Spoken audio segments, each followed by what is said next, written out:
They laughed when she walked into class, a soft-spoken young woman with a calm smile and gentle voice. The seniors thought it'd be easy to walk all over her, but when one of them tried to humiliate her during gym class, no one expected what happened next, because beneath that polite smile was a secret that would turn the entire school upside down. Before I start, make sure to subscribe. Stories like this are inspired by real moments that remind us, never judge a book by its cover. Now, let's begin. When the new semester began at Ridgewood High, everyone buzzed about the mysterious new teacher replacing Mr. Dalton, the notorious disciplinarian who had suddenly retired. Her name was Ms. Lara Quinn, a mid-20s, small frame, long chestnut hair tied neatly, and eyes that seemed too kind for a high school classroom known for chaos. Students whispered that she was fresh out of college, not tilde Macron V, maybe even scared. In room 204, the toughest seniors A. Josh,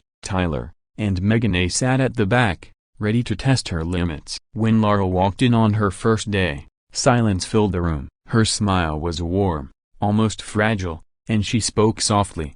"Good morning, everyone. I'm Miss Quinn. I'm excited to get to know all of you." Josh snickered. "Yeah, we'll see how long that lasts." Tyler elbowed him, smirking. From that moment, the games began. A paper balls tossed when her back was turned, whispers mocking her voice, fake notes on her desk saying go back to kindergarten. Yet, Lara never lost her composure. She'd calmly pick up the trash, erase insults from the board, and continue teaching as if nothing happened. It almost annoyed them more that she didn't react. But behind her calm eyes, something else stirred a memory, a discipline she hadn't used in years. The bullying intensified. One afternoon, during lunch duty, Megan accidentally spilled milk on Lara's blouse. "Oops, my bad, Miss Perfect," she said, fake apologetic. The cafeteria roared with laughter. Lara simply dabbed the stain and said, "It's okay, accidents happen." But later that week,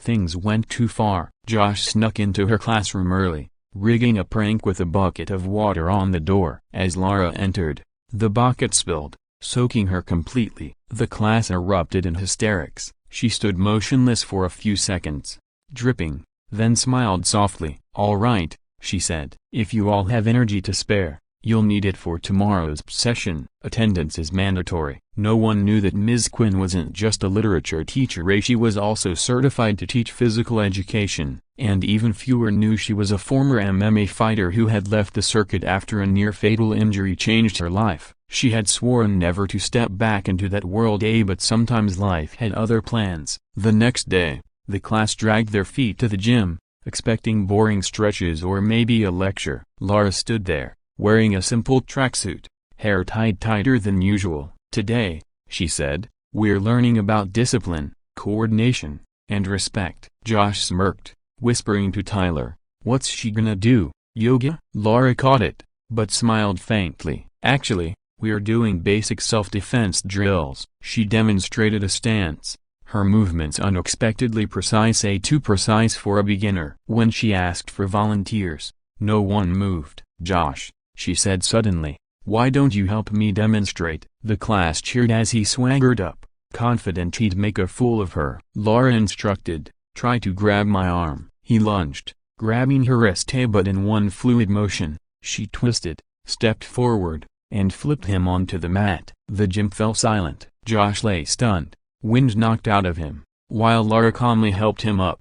"That," she said, "is leverage and control." "Anyone else want to try?" A murmur rippled through the students. Tyler stepped forward, trying to play tough. "Bet you can't do that twice." He charged faster, but this time, Lara sidestepped, used his momentum, and pinned him effortlessly. "Technique beats strength," she said quietly. The bullies were speechless. For the rest of class, she trained them, showing how power wasn't about aggression but about control, balance, and awareness. Even Megan, who had mocked her earlier, stared in awe. By the end of class, they weren't laughing. Instead, they were asking questions, genuinely curious. But the story didn't end there. That afternoon, Josh stayed behind. "Miss Quinn," he muttered, "where'd you learn all that?" She hesitated. "A long time ago, I trained professionally," she admitted. "MMA, I stopped after a broken bar accident." He frowned. What happened? She smiled sadly. Someone I cared about got hurt because of me. I thought walking away would make it right, but maybe teaching is how I make peace with it. Josh, usually cocky, looked down. Guess we've been jerks. Lara's smile softened. Change starts when you realize that. But trouble wasn't over. That weekend, a viral TikTok clip of the class surfaced. Someone had filmed the moment she flipped Josh. The caption read, "New teacher beats up students." Within hours, it exploded online. Parents flooded the principal's inbox. By Monday morning, the superintendent had ordered an investigation. Lara stood in the office, surrounded by tense faces. "Miss Quinn, what happened in the gym?" the principal demanded. "I was teaching controlled self-defense, with consent," she replied firmly. Josh suddenly entered, holding his phone. "It's my video." "It's out of context." "She didn't hurt me. She was teaching us respect." The room went quiet. "She's the best teacher we've had," he added. Other students stepped forward, backing him up.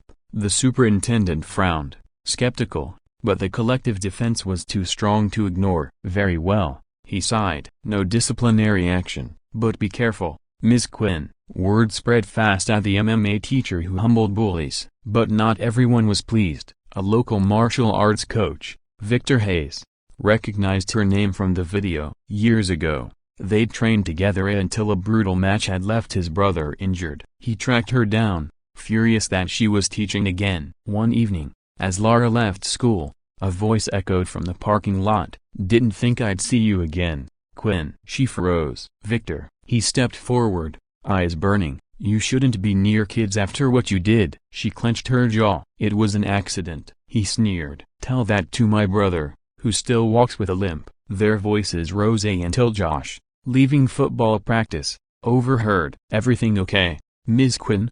he called. Victor glared, then turned away. "You'll regret coming back," he muttered, disappearing into the night. Lara tried to move on, but something inside her stirred as the past she buried was resurfacing. A few days later, someone broke into the gym after hours. The next morning, equipment was trashed, and a note was found, "You don't belong here, fighter." The principal wanted to call police, but Lara refused. "I'll handle it," she said quietly. That afternoon, she gathered the same group of students: Josh, Tyler, Megan, and a few others. "Sometimes," she told them, "bullies don't just exist in classrooms. They grow up and you still have to face them. I'm not teaching you to fight people. I'm teaching you to stand your ground." They spent hours training, not for violence but for confidence. Then, during the Saturday charity event at the gym, Victor appeared again, at this time, publicly challenging Lara. "Show them who you really are," he taunted. "One round. If you lose, you quit teaching." The crowd gasped. Lara refused at first. "This isn't who I am anymore." But Josh whispered, "Show him what respect looks like." Slowly, she nodded. They stepped onto the mat. Victor attacked aggressively, heavy swings, fueled by anger. Lara moved like water, deflecting, dodging, never striking first.